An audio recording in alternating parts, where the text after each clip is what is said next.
মঠখোলা বাজার। এটি কিশোরগঞ্জ জেলার পাকুন্দিয়া থানার একইসন্ধি ইউনিয়নে অবস্থিত। ওর একদিকে হচ্ছে নরসিংদী জেলা, অন্যদিকে গাজীপুর আর কিশোরগঞ্জ।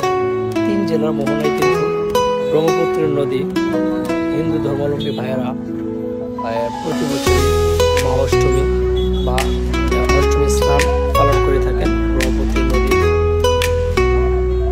এই অষ্টমীর কথা বলতে গেলে আমাদের চলে যেতে হবে আমাদের 20 বছর আগে বা 15 বছর আগের জীবনে, যখন গ্রামের পাশে বদ্দিরাগুড়া যেটাকে বলা হয়, আমরা কিন্তু পাড়া মহল্লা থেকে বদ্দিরাগুড়া সংগ্রহ করে কিন্তু কলসে ভরতাম, রোদ্রে শুকাইতাম, পানিতে ভিজাই কিন্তু এগুলা অষ্টমী উপলক্ষে বিক্রি করতাম।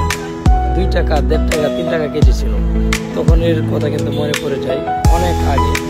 তখন কিন্তু আসলে এটা আমাদের সবার আবেগ বা অনুভূতির একটা স্থান। এটা আমাদের ঐতিহ্যবাহী অষ্টমী। হিন্দু মুসলিম সকলেই মিলে কিন্তু এই মেলাটা উপভোগ করত। আসলে তখন কিন্তু ঘুরে উড়ানো বা ছোট সময় আসলে অন্যরকম ছিল অনুভূতিগুলা। এখন যেহেতু ছোট বাচ্চারাও হাতে অ্যান্ড্রয়েড ফোন নিয়ে গেম খেলে, মোটু পাতলু দেখে, কার্টুন দেখে, তখনকার সময় কিন্তু আমরা ঘুরে উড়াইতাম ওই অষ্টমী উপলক্ষে বদ্দিরাগুড়া টোকাইয়া এগুলা মেলাতে বিক্রি কইরা, হ্যাঁ, গুড়ি কিনতাম বা অনেক কিছু কিনতাম। তো আসলে ওই দিনগুলো কিন্তু আসলে অনেক আনন্দের ছিল। যাই হোক, সময় সাপেক্ষে আমরা নিজেদেরও একটু বয়স হয়েছে, তো আসলে ছোটদের মধ্যে এখনো আনন্দটা রয়ে গেছে। এটা হচ্ছে মঠখোলা নদী রুট। এখানে অনেকে স্নান করে এসে মনমোহন মন্দিরের জন্য কিছু সাহায্য দিচ্ছেন। তো ভিডিও করা কিন্তু মূলত এখানে নিষেধ। আমি কিন্তু গেছি ওই দুপুর 1-12টা বাজে, তখন কিন্তু মানুষের এত চাপ নাই। তো এখানে তিল ধারণ করার কোনো ক্ষমতা নাই, এত মানুষ এই মঠখোলা বাজারে। আর বিশেষ করে কিন্তু হিন্দু ধর্মাবলম্বীদের যে একটা তীর্থস্থান আছে আমাদের মঠখোলা, যেখান থেকে মঠখোলার উৎপত্তি, ওটা হচ্ছে কালীবাড়ির মঠ বা কালী মন্দির থেকে। এখানে কিন্তু এমনিতেই অনেক মানুষ সব সময় আসে মঠখোলা বাজারে। মঠখোলা বাজার বিশেষ করে কিন্তু পরিচিতি ওই কালী মন্দির থেকে, এটা মানতে হবে। তো এখানে অনেকে স্নান করে আসছেন গঙ্গার জল থেকে।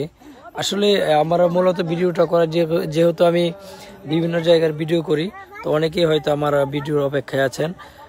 এই কারণে আর কি, দেশ এবং দেশের বাহিরে যারা কর্মব্যস্ত মানুষ, তাদের জন্য আমার এই ভিডিওটা তারা অবশ্যই দেখবেন। আর এটা হচ্ছে মঠখোলা নামাবাজে যে মানুষ, প্রতিবন্ধী অসহায় মানুষরা কিন্তু ওই কাপড় বিছি, চাল ডাল, টাকা পয়সা কালেক্ট করছে।